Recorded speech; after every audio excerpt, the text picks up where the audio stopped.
The repair, renovation, or expansion of a church building is an act of piety, faithful stewardship, and even worship. To dedicate time, talent, or treasure to maintain the place wherein the Lord is to be worshipped is certainly a worthy calling. As with anything that mankind does, there is a potential for it to go wrong. It was the restoration and enlargement of the venerable ancient church that inadvertently sparked the fire that eventually led to countless acts of cruelty as Christians killed other Christians in the name of Christ. St. Peter's Basilica in Rome was built between 319 and 333 AD by Constantine the Great. By the 15th century, it had fallen into a state of disrepair. So in 1505, work began under Pope Julius II, a project that would end up lasting 120 years and span the reigns of 20 popes. The restored and enlarged church, St. Peter's today, is a wonder of art and architecture. It counts among its many contributors the Renaissance masters Michelangelo and Raphael. It's a beautiful church.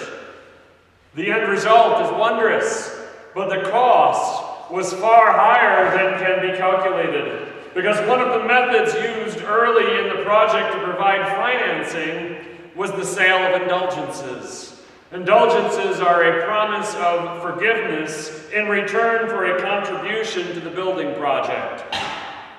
The Archbishop of Mainz and Magdeburg, by the name of Albrecht, was a major promoter of the idea of using indulgences, and he chose a Dominican preacher named Johann Tetzel to spread the word. Tetzel's methods greatly bothered a young Augustinian monk that you may have heard of named Martin Luther. Martin Luther responded by posting a debate challenge on the issue of indulgences, his famous 95 Theses, on the door of the Wittenberg Church on October 31st, 1517. The confrontational response that he received to his academic challenge ended up leading to Luther's defiance of the church. That defiance led to his excommunication from the church, and eventually it led to the second major split of the church into smaller pieces. Now we know that as the Protestant Reformation.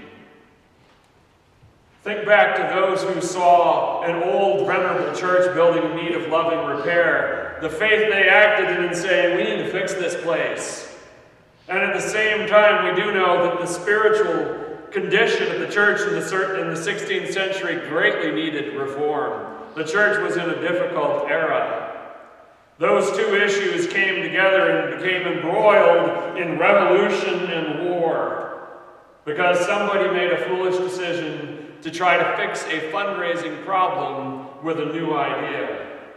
It's a sad commentary on humanity's capacity to screw up even a righteous intention. Even a good idea can be ruined by our execution of it. In our text today, the young king Josiah will embark upon a temple reconstruction project that requires, very similarly, a novel fundraising plan. So will the results of his plans be the glory of God or the self-destruction of his people?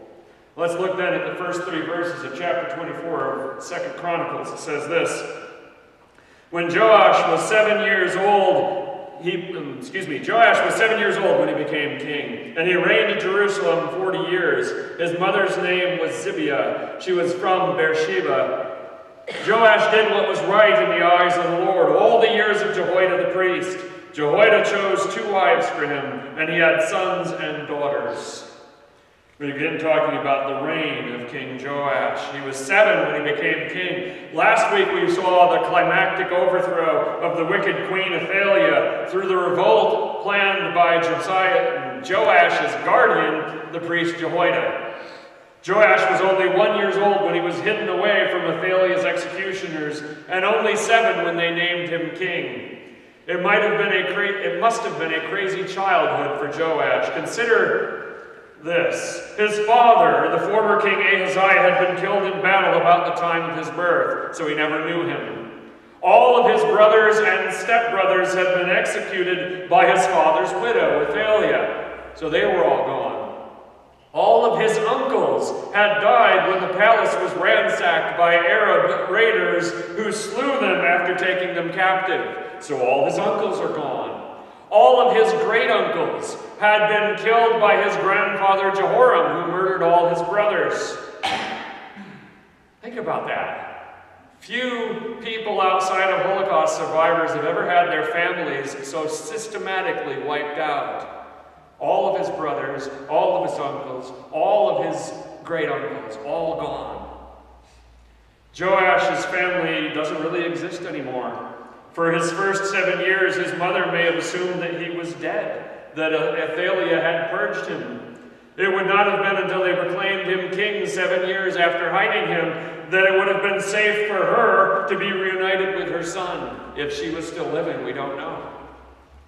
Joash grew up then under the tutelage and example of the priests of the Lord, who were both his protectors and his mentors. When he was proclaimed king, the kingdom was run then by his aunt's husband, the courageous and pious priest Jehoida.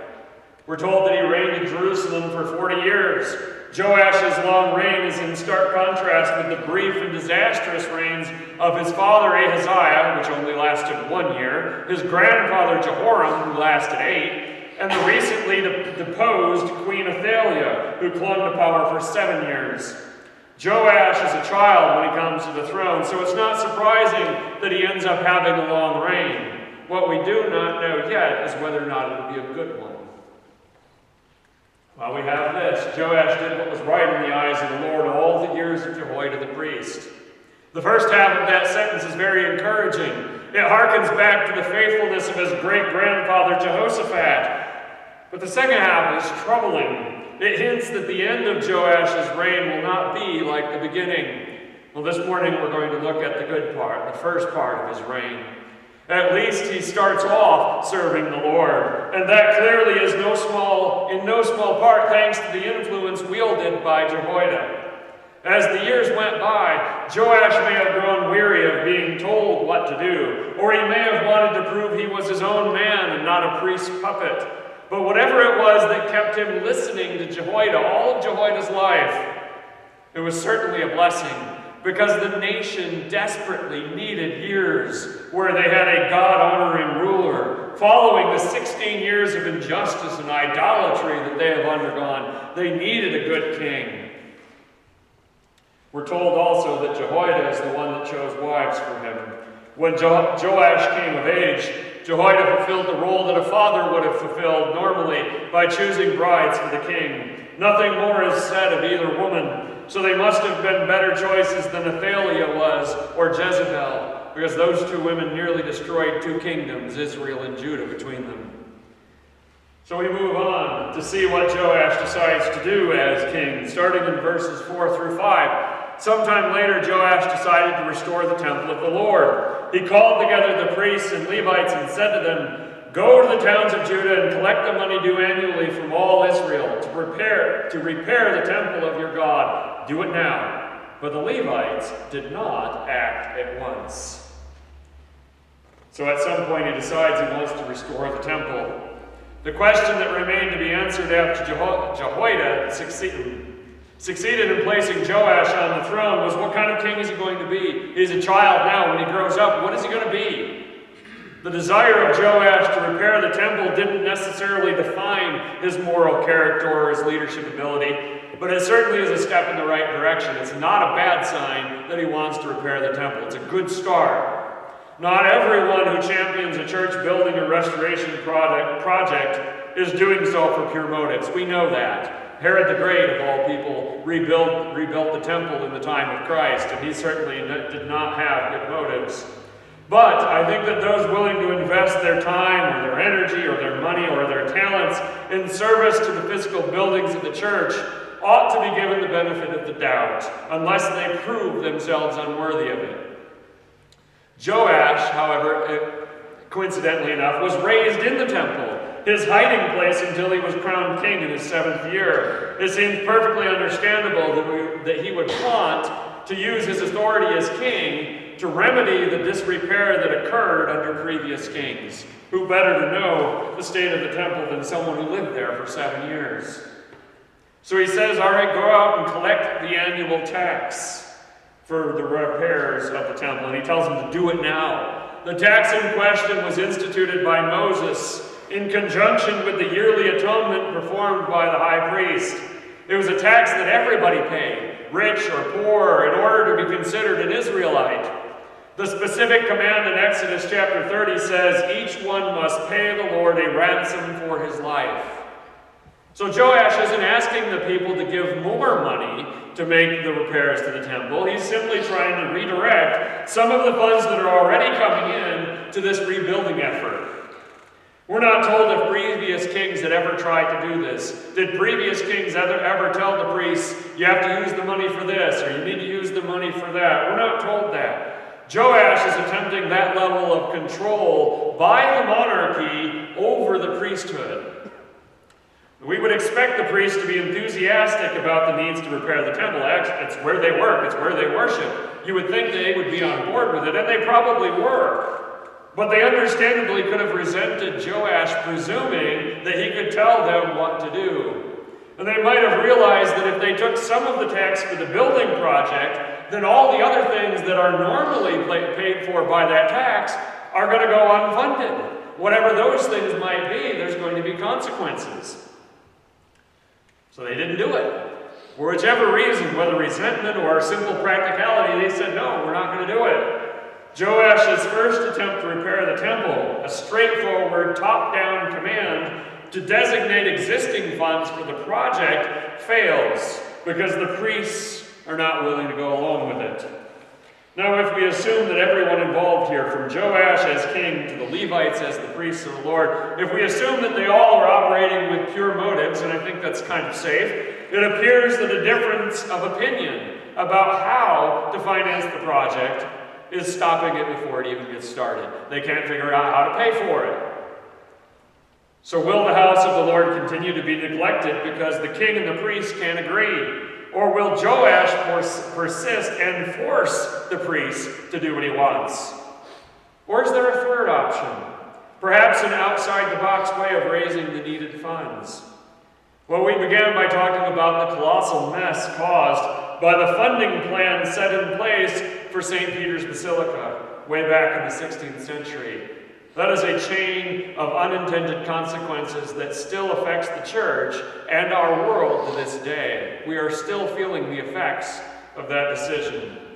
Will Joash's solution that we're going to read about next to his fundraising need be a blessing or a curse? So let's read 6 through 9 and see what he comes up with. Therefore the king summoned Jehoida, the chief priest, and said to him, why haven't you required the Levites to bring in from Judah and Jerusalem the tax imposed by Moses, the servant of the Lord, and by the assembly of Israel for the tent of the testimony? Now the sons of that wicked woman Athaliah had broken into the temple of God and had used even its sacred objects for the Baals. At the king's command, a chest was made and placed outside at the gate of the temple of the Lord. A proclamation was then issued in Judah and Jerusalem that they should bring to the Lord the tax that Moses, the servant of God, had required of all Israel in the desert. So Joash asked Jehoida, hey, what's going on? How come you guys haven't done what I told you to do? We don't really know what the working relationship between Jehoida and Joash was like once Joash became old enough as king to take his own authority. Joash had expected that the priests would do what he told them to do. And when they didn't do it, he went straight to his former guardian, straight to the guy that used to be the regent when he was a child, and said, hey, what's going on?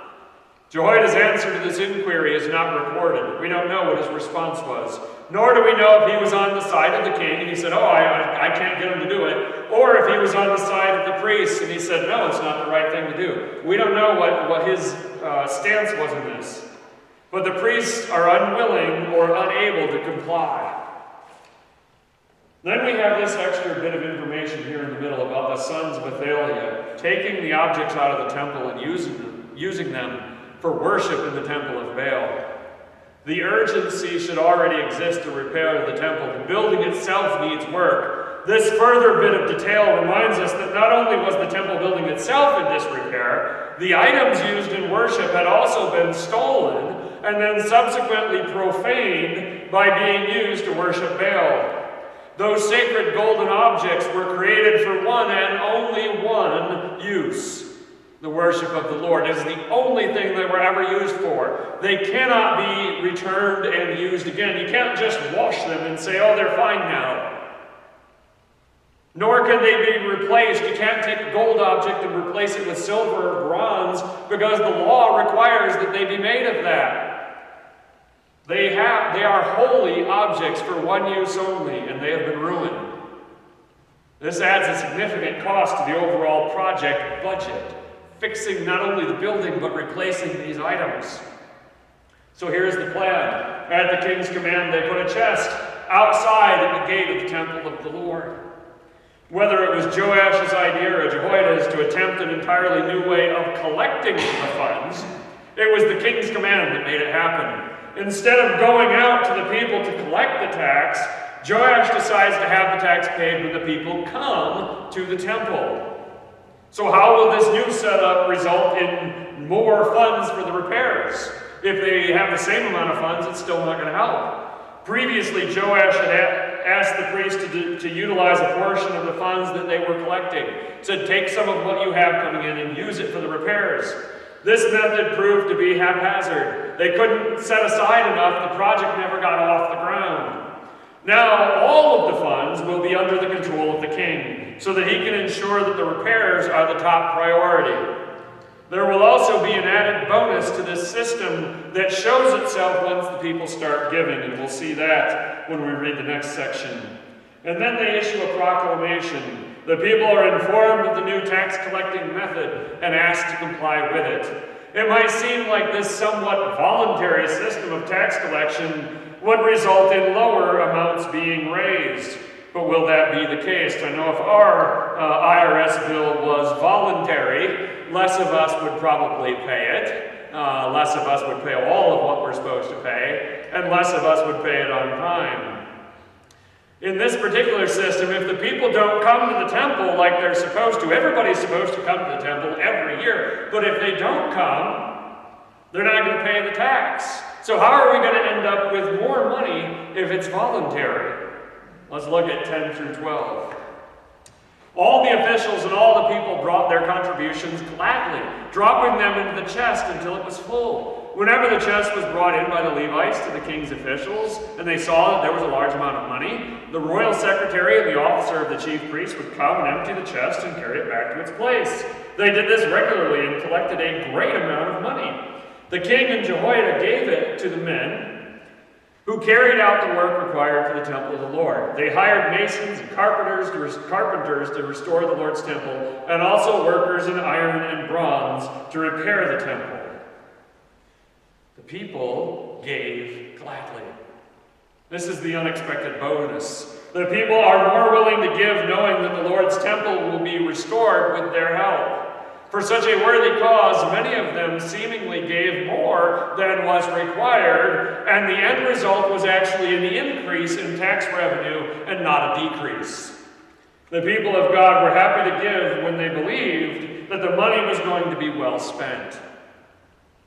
I think this is always the case with God's people. Their generosity is overwhelming if they believe that their hard-earned money is truly being used for the kingdom of God. Now that is indeed a sacred trust that all churches and all charities promise to uphold when they hold out an offering and say, please give. It is indeed a sacred trust. If it is damaged by wastefulness, if it is damaged by greed or theft, it's very difficult to restore that trust. In this particular case, the king and Jehoida definitely gave the money to the men as promised.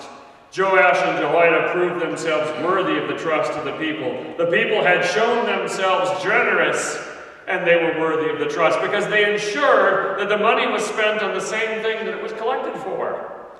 The temple was the priority, and the money was used to fix the temple. There are few things more damaging to a church or a charity's reputation than to collect money under false pretenses. If a collection is taken up for X, it better not be used for Y. Even if Y is a good cause and a good reason, the people will feel betrayed. So how did the work progress? Verses 13 and 14. Now we have the money, let's talk about the work. The men in charge of the work were diligent, and the repairs progressed under them. They rebuilt the temple of God according to its original design and reinforced it. When they had finished, they brought the rest of the money to the king and Jehoida, and with it were made articles for the Lord's temple, articles for the service and for the burnt offerings, and also dishes and other objects of gold and silver. As long as Jehoida lived, burnt offerings were presented continually in the temple of the Lord. The men in charge were diligent, and the repairs progressed under them. Joash's passion and inventiveness and honesty would have been for nothing if the craftsmen that he hired to do the work had been either incompetent or dishonest. To have dishonest workers being paid by offerings to God, that's a horrible problem, and sadly one that happens too often because con artists and people that like to cheat think that the church is an easy mark. They're too nice, they won't sue us, they won't come after us, so they take advantage of churches. It happens. The unscrupulous see churches as a place to make a quick buck. Fortunately for Joash, the men chosen were of a high character and high ability. They had no such ideas. They did the work. When they had finished, they brought the rest of the money back to the king. Not only were the workers honest in their work, they returned the leftover money instead of trying to find a way to keep it. Instead of keeping the work going till it was all done, they brought it back. They said, we don't need it all. It will later take Herod 40 years to rebuild the temple. It took 100 years to rebuild St. Peter's. It probably took them many years here, at least to do all the repairs. They had to do stonework and woodwork and metalwork. The temple needed a lot of work. But in the end, they finished the project with money left over. And with that, they made the articles for the Lord's temple. Joash's plan and the workers' diligence, combined with the people's generosity, enabled them to replace all of the sacred objects that had previously been profaned. When the last step was finished, the worship of the Lord in the temple could truly be returned to what it was supposed to be. That is, after all, what a church building is primarily for, a place of worship, where the people of God can gather to recall the wondrous things which the love and the mercy of the Lord have accomplished. And as long as Jehoida lived, that's exactly what they did.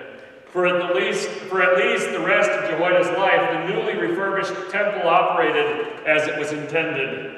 The efforts of everyone who had supported the repair work paid off. Instead of being a divisive problem, the project brought the people of God together in a mutual effort of sacrifice for the Lord. Now I know that a new building project or a major repair can, instead, tear a church into pieces, setting people against one another because of arguments over the funding, or the purpose, or the design. Even things as trivial as what kind of carpet or what paint color we put on the walls can rip a church into pieces. That this does happen cannot be denied. We all know that it does. Yet it is always an avoidable and unnecessary tragedy when it happens. The people of God are supposed to be united by the Holy Spirit in our faith in Jesus Christ. To let what should be an opportunity to serve God, that is the repairing and the maintaining of the house of the Lord, to let that issue divide the people of God instead of uniting them, it's unacceptable. If the end result of any proposed building project is not more worship, more love, more service to the cross, then what's the point of doing it anyway? Here's our postscript at the end of the story, verses 15 and 16. Now Jehoida was old and full of years, and he died at the age of 130. He was buried with the kings in the city of David because of the good he had done in Israel for God and his temple. He was buried with the kings in the city of David. There were several kings of Judah who were not buried with David and Solomon and Jehoshaphat amongst the rest of the revered kings. Joash's grandfather, Jehoram, was one. The people didn't like him, so they didn't bury him with the kings. And yet they buried this priest alongside the kings. That honor was extended to him, even though he wasn't king, he was only regent. And even though he wasn't even from the tribe of Judah, he was a Levite. And yet they buried him alongside David and Solomon and Jehoshaphat because they recognized the value of his leadership. He had done many good things in Israel for God and his temple. The people recognized that without Jehoida and his wife Jehoshaphat, the line of David would have been extinguished by Athaliah. They gave him credit for his courage and his leadership during the rebellion, and evidently his time as regent was well remembered as being enlightened. Lastly, they honored Jehoida for his zeal, for the purity and proper functioning of God's temple, as well as his contributions to Joash's plan to restore it. Overall, it was quite a life well lived and a life well remembered by the people. So you may be wondering why I spent a whole sermon talking about what is, in essence, a story about the policy discussions between two branches of government and a building restoration project that was subsequently funded. On the surface, that doesn't seem like a very exciting narrative, nor does it pose any great theological or ethical questions. So why should we care? Why didn't I just skip this and go on with another passage? There are great reasons why we need to look at this passage this morning. The first one is this. It's not just tax policy. It's an offering to the Lord, which is something we too collect to support God's work amongst us. So it is certainly an issue that touches us. And it's not just a building. It's the house of the Lord, which is what this building will continue to be as long as a group of believers in Jesus Christ continue to call it their home. Secondly, the building of St. Peter's is just one example amongst many of what can go wrong in the normally mundane areas of offerings and building projects. These things seem tame and boring, but they're not. These may seem less connected to the work of the gospel, but they're not. The way a church is operated and maintained matters, because done poorly, it can ruin the mission of the church. Done well, it can be a force for unity and service and sacrifice. So a passage like this is important because of how badly it can go if not done right. Whoops. Thirdly, nobody likes to spend donated money on things like electricity and roof repairs and new carpet in the hallway. Nobody likes to put that in the budget. But all of these types of things are important too. This is, after all, the house of God. If we let it look run down or leave it in disrepair, it reflects poorly to the community. The community thinks that our faith isn't very serious. We say it is, but look at our house that we worship in, they say.